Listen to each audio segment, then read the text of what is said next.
अध्याय 2 वृक्षों में जीवन। पाठ परिचय। पौधे भी हमारी तरह सांस लेते हैं, लेकिन पुराने जमाने में ये किसी को नहीं पता था।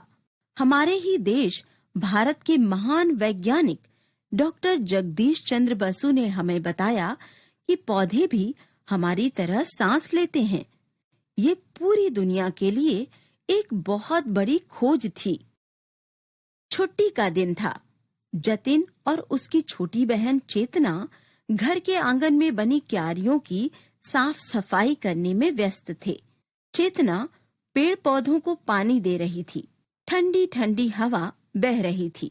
पेड़ पौधों की डालियां धीरे धीरे इस तरह हिल रही थीं कि मानो अपने आसपास की गंदगी के साफ हो जाने से वे बहुत खुश हों। अमरूद के पेड़ की हिलती हुई डालियों को जतिन बड़े ध्यान से देख रहा था।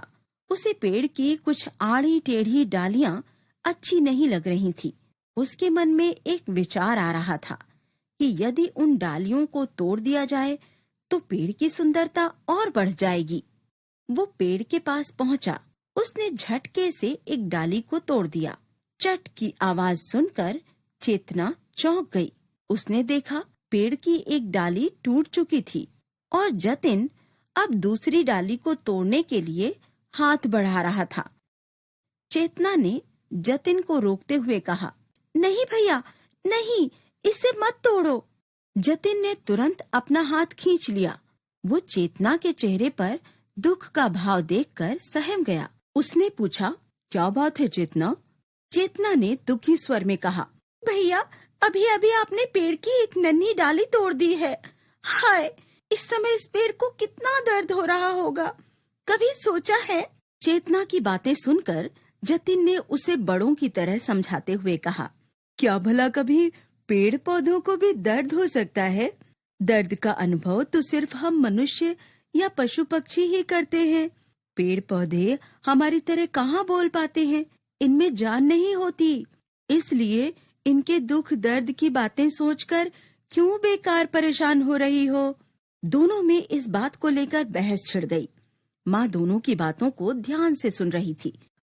वह उनके पास आई और बहस को रोकते हुए बोली, मैंने तुम दोनों की बातें सुन ली हैं। चेतना बिल्कुल ठीक कह रही है।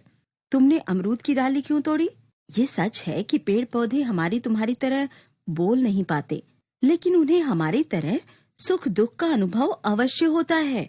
माँ की बात सुनकर जतिन को बड़ा आश्चर्य हुआ। उसने पूछा, माँ, क्या आपने इन्हें हमारी तरह रोते चीखते या शैतानी करते देखा है? यदि नहीं तो भला इन्हें सुख दुख का अनुभव कैसे हो सकता है? जतिन की बातें सुनकर माँ को उसके मासूम प्रश्न पर हंसी आ गई। माँ ने दोनों को प्यार से अपने पास बिठाया और कहा, हमारे ही देश के एक महान वैज्ञानिक डॉक्टर हरीश चंद्र बसु ने अपने प्रयोग से इस बात को सिद्ध किया है कि पेड़ पौधों को भी दर्द होता है, इन्हें भी दुख का एहसास होता है। माँ की बात सुनकर जतिन और चेतना चकित थे। उनकी उत्सुकता बढ़ रही थी। अच्छा, तो हमें महान वैज्ञानिक डॉक्टर हरीश चंद्र बसु के बारे में कुछ और बताइए। दोनों ने मिलकर माँ से आग्रह किया। माँ ने कहा, अच्छा तो सुनो। जगदीश चंद्र बसु विश्व के एक महान वैज्ञानिक थे। इनका जन्म बंगाल प्रांत में ढाका जिले के विक्रमपुर के पास राड़ी खाल गांव में 30 नवंबर 1858 को हुआ था। इनके पिता भगवान चंद्र बसु फरीदपुर में एक उच्च पदाधिकारी थे। जगदीश चंद्र ने अपनी प्रारंभिक शिक्षा एक ग्रामीण पाठशाला में प्राप्त की। आसपास के प्राकृतिक सौंदर्य के कारण उनमें बचपन से ही पेड़ पौधों तथा जीव जंतुओं के प्रति आकर्षण उत्पन्न हुआ।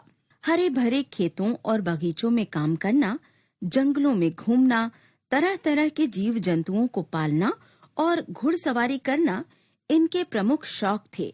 जगदीश चंद्र बसु ने अपनी प्रारंभिक शिक्षा समाप्त कर उच्च शिक्षा कलकत्ता और इंग्लैंड में प्राप्त की।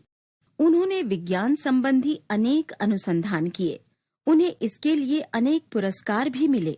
माँ, आप हमें ये बताइए कि बसु महोदय ने कैसे सिद्ध किया कि पेड़ पौधों में जीवन होता है?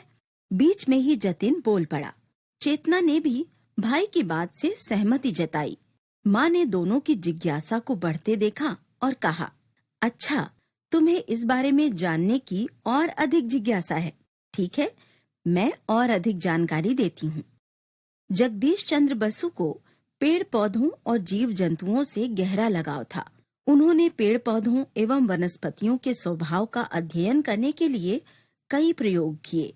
किस्कोग्राफ नामक यंत्र के माध्यम से उन्होंने विभिन्न प्रयोगों द्वारा ये सिद्ध कर दिया कि पेड़ पौधे भी हमारी तरह सुख दुख का अनुभव करते हैं। पेड़ पौधों में भी चेतना होती है, इन्हें भी दर्द का अनुभव होता है। ये खाते पीते हैं, कार्य करते हैं, आराम करते हैं, सोते जागते हैं और छूने से सिकुड़ते फैलते हैं। पेड़ पौधों को हानि पहुंचाने से उन्हें पीड़ा होती है। इनके अंदर प्रेम, भय, शोक आदि के भाव भी होते हैं। बसु महोदय ने सन 1906 में वृक्षों में जीव है नामक एक ग्रंथ प्रकाशित कराया था, जिसमें पेड़ पौधों की प्रकृति और विकास के बारे में मनोरंजक और ज्ञानवर्धक जानकारी दी गई थी। जगदीश चंद्र बसु की इस खोज ने सारे संसार को चकित कर दिया। उन्होंने पेरिस में एक महत्वपूर्ण भाषण दिया और जंतुओं तथा वनस्पतियों में समानता बताई। विदेशों में उनकी खोज का बड़ा सम्मान हुआ। उन्हें अनेक देशों में बुलाया गया। America, France, England, Australia, Japan आदि देशों में उन्होंने अपनी खोज पर भाषण दिए। वे जहां भी जाते, विज्ञान प्रेमी उनके भाषण सुनने के लिए उन्हें घेर लेते। लोग उनके कार्यों की भूरी भूरी प्रशंसा करते। विज्ञान के अन्य क्षेत्रों में भी उन्होंने कई अनुसंधान किए। उत्कृष्ट वैज्ञानिक अनुसंधानों के लिए लंदन विश्वविद्यालय ने उन्हें डॉक्टर ऑफ साइंस की उपाधि तथा भारत सरकार ने सर की उपाधि से सम्मानित किया।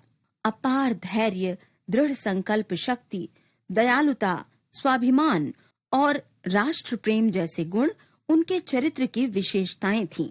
23 नवंबर सन 1937 को इस महान वैज्ञानिक का निधन हो गया।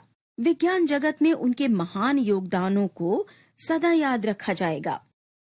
माँ के चुप होते ही जतिन और चेतना का ध्यान भंग हो गया। वे बड़े शांत भाव से माँ की बातों को सुन रहे थे।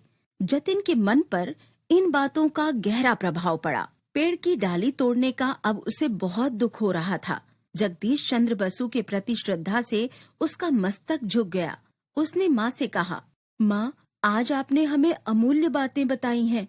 अब भविष्य में मैं कभी किसी पेड़ पौधों या जीव जंतु को हानि नहीं पहुँचाऊंगा।